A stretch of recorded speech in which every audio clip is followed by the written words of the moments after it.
Magandang araw po sa atin lahat. Ari nga ho at may bigay sa amin ng aming kapitbahay din na lechon hindi lang namin nakain at naipalagay sa rep. Kaya ang gagawin na lang natin din ay lulutuin natin ng lechon paksiw. Tamang-tama nga are, hindi ako nakapamalingke kaya may ulam na tayo ngayon. Diyan nga ay magigisa muna tayo ng bawang, sibuyas. Atin lang iyang sasangkutsahin ng ayos at pagka yan gisang-gisa na, ilalagay na natin yung ating pang lechon paksiw. Gayan lang naman kadali ang pagluluto ng lechon paksiw. Kung kayo mayroon diyang nilechon o kaya ay yung mga crispy na pinirito, ay pwede nyo gawing garnay lechon paksiw. Sasangkutsahin lang natin rin ng ayos at pagka yan nasangkutsa natin tayo maglalagay na diyan ng ating mga ricado.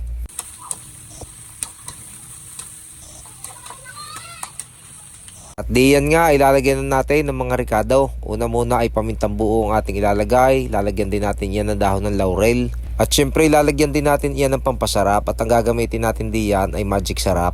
Pasisiritan din natin iyan ng kaunting suka. Kaunti laang at baka naman mapaasim. Sa paglalagay natin ng mga ganyang ricado ay ating tatantsahin at baka naman sumubra. Diyan nga ay maglalagay din tayo ng kaunting asin. Kaunti laang at baka naman sumubra ang alat. At iyon, nailagay na natin yung ating mga pampalasa, pampasarap, ilalagyan naman natin ng kaunting sabaw. Tapos itatakpan natin at hihintayin natin kumulo. At tari, makalipas nga ang ilang minuto, ay ating binuksan, ating halu-haluin. At dahil nga bula ka na rin ating nilulutong aray, ay lalagyan na natin arin ng mang tumas. Arin namang ating nilulutong aray ay kakaunti, kaya isang buting mang tumas lang ang ating ilalagay.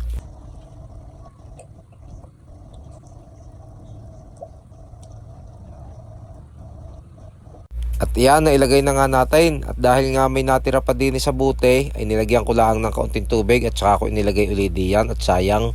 Tapos niyan ay ating halo-haloin lang ng kaunti, ating tatakpan at ihintayin natin kumulo uli ng isa pa.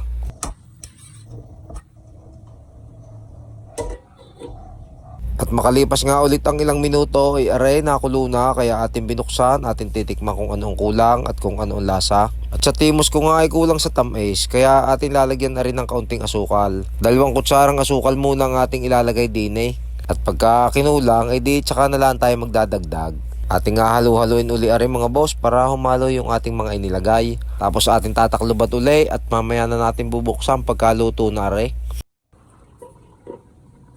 At dahil nga lumipas na naman ng ilang minuto ay ating binuksan at are medyo igan na nga yung sabaw. Kaya ating titimusan muna at kung ano ang lasa. At pagka ay ayos na sa atin ang lasa, masarap na, ay luto na yan. At iyon, ayos na nga ang lasa kaya luto na ang ating masarap na lechon paksiw. Sa mga gustong magluto ng garning lechon paksiw, pwede nyo rin gayahin, napakadali naman lutuin Magigisa lang kayo ng bawang sibuyas, ilalagay yung pang lechon paksiw, titimplahan ng mga pampalasa at saka pampasarap, lalagyan ng mga tumas, tubig, ayos na yan. At aray mga bossing, sasandukin na natin yung ating nilutong lechon paksiw. Dini ko na nga inilagay sa tupperware ng ice cream para madaling takluban. At doon nga pala sa aming kapitbahay na kaibigan namin ay maraming salamat din sa lechong aray. Sakto nga at ako'y hindi nakapamalingke ay di kami may pangulam ngayon. Pangulam. Ay siya, hanggang dito na lang uli ang bidyong aray at maraming salamat. God bless po.